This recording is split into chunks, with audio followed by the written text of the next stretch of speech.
इस अभ्यास में हम किसी जॉब में लेथ मशीन की सहायता से ड्रिलिंग ऑपरेशन करना सीखेंगे। इस अभ्यास को करने के लिए हमें centre drill, twist drill set, surface gauge तथा जॉब की आवश्यकता होगी। अभ्यास को शुरू करने के लिए सबसे पहले मटेरियल को मशीन के चक में होल्ड करें।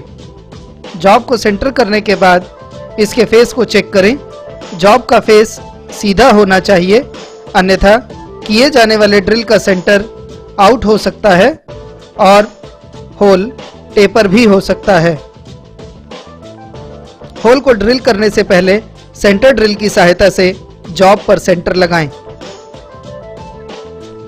आपकी स्क्रीन पर दिखाया जा रहा टूल सेंटर ड्रिल है। इसे ड्रिल चक में फिट करें और टेल स्टॉक के स्पिंडल में लगाएं। स्पिंडल को लॉक करें।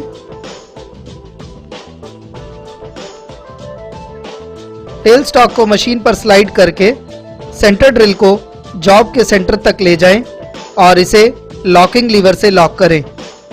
स्पिंडल को अनलॉक करें और अब हम व्हील की मदद से ड्रिल को फीड दे सकते हैं। मशीन, जॉब के साइज तथा मेटल के अनुसार मशीन के आरपीएम को एडजस्ट करें। मशीन को ऑन करें और सेंटर ड्रिल को धीरे धीरे फीड दें।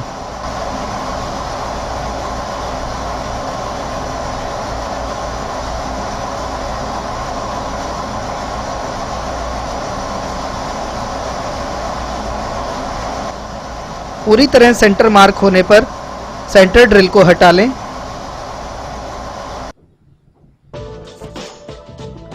इस अभ्यास में हम 25 मिलीमीटर डायामीटर के होल को ड्रिल करेंगे और इसके लिए 25 मिलीमीटर का ड्रिल ना लगाकर पहले इससे छोटा ड्रिल लगाकर होल बनाएं। जैसा कि आप देख रहे हैं कि ऑपरेटर ने यहां पर 8 मिलीमीटर साइज का ड्रिल लगाया है।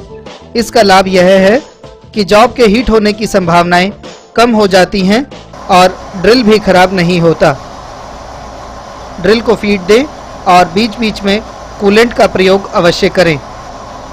ऐसा करने से ड्रिल की कटिंग एजेस खराब नहीं होती और उसकी लाइफ इंक्रीज हो जाती है।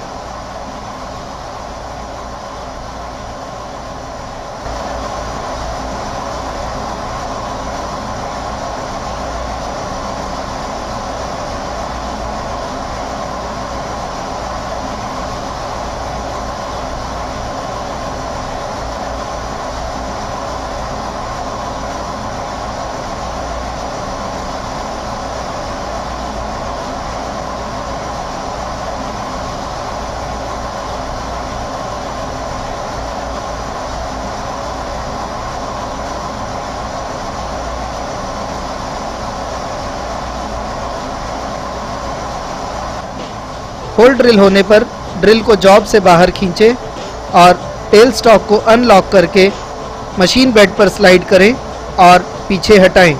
बड़े ड्रिल को होल्ड करने के लिए ड्रिल चक को निकालें और 25 मिलीमीटर के ड्रिल को ड्रिल स्लीव की सहायता से टेल स्टॉक में लगाएं।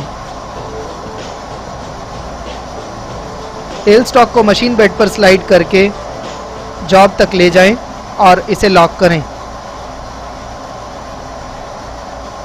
व्हील की सहायता से ड्रिल को फीड दें और धीरे धीरे बढ़ाते रहें।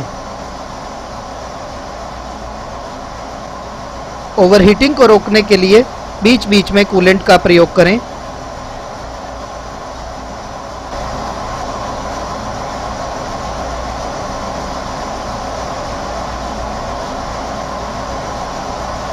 ऑपरेशन कंप्लीट होने पर आपको इस प्रकार का जॉब दिखाई देगा। इस प्रकार लेथ मशीन की सहायता से ड्रिलिंग करने का यह अभ्यास पूरा होता है।